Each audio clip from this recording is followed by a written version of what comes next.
Hi everyone, this is Wayne Rivers at Performance Construction Advisors, where we build better contractors. This week I want to talk about The Servant Leader by James Autry.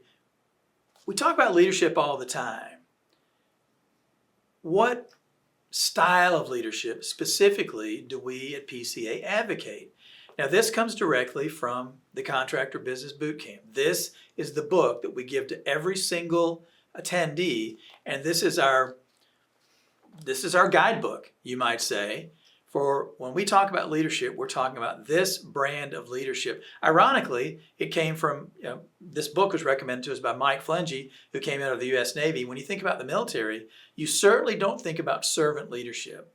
But this is the book that Mike believes had the most effect on him and now has the most effect on our boot camp attendees. So the subtitle is How to Build a Creative Team, Develop Great Morale, and improve bottom line performance. All great things.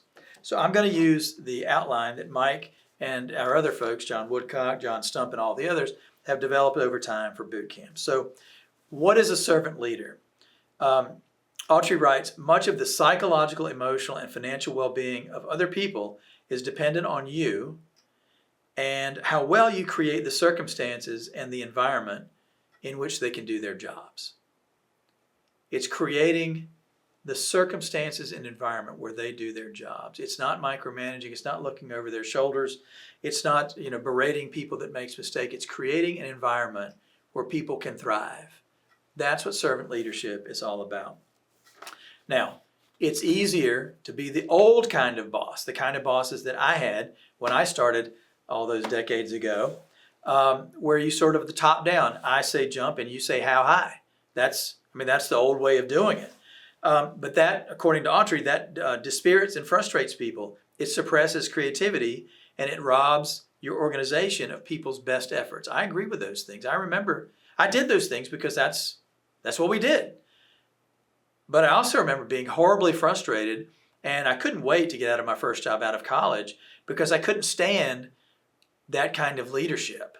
I couldn't stand that kind of, it wasn't leadership, it was management. And I just couldn't stand being under someone else's thumb.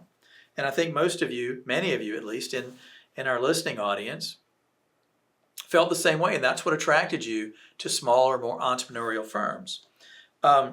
Servant leadership is not about being nice or being loved, okay? And if you think back to our vlog at the end of last year, The Way of the Warrior Sailor, I think, gosh, I've already forgotten his name, but the commander of that aircraft carrier said exactly that. It's not about being loved, but it is about putting love out to the people in your charge, which I think is very important.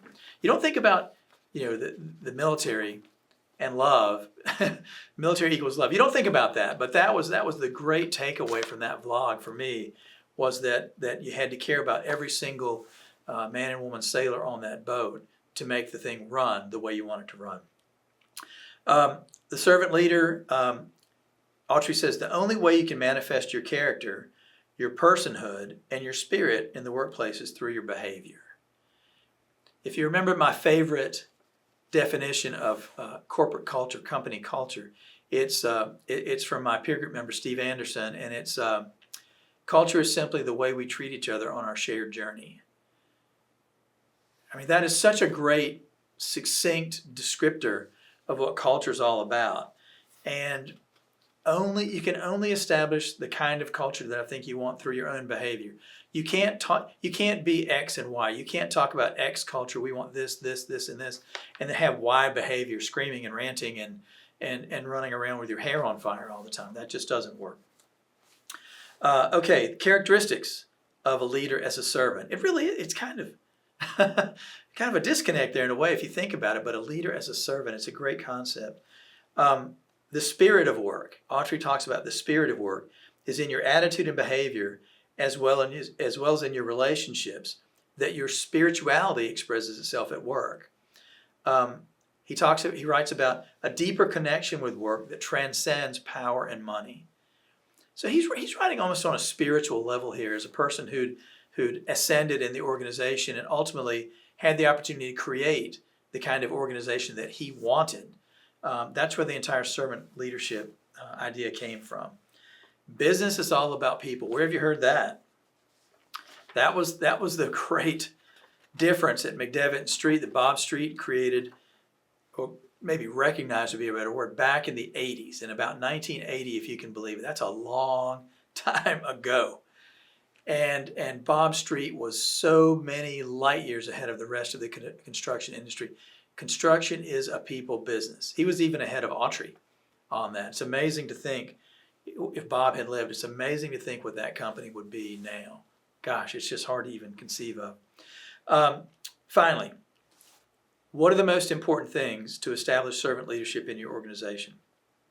Mission and vision and purpose. Purpose, why are we here? The mission is, what do we do? I see mission statements and they're generally pretty bad, but they're answering a very simple question. What do we do? We build better contractors. What do you do? What do you do that sets you apart from other contractors in your vicinity, from your competitors? What is it that you do? How can you say that briefly, powerfully, and succinctly? That's your mission. And then your values. How are we together? Question mark. How are we together? That's your values. How you treat each other on your shared journey. That's what it's all about. The primary and essential responsibility of the servant leader is to help guide the development of these values into a long-term framework. That's what it's all about. Can't recommend the book enough. If you send your folks to boot camp, they'll bring it back and you'll have it in your organization. You'll have these concepts in your organization. Pick it up. It's a great read. Buy it for your leadership group if you haven't done so already. And let me hear from you via email. This is Wayne Rivers at Performance Construction Advisors, where we build better contractors.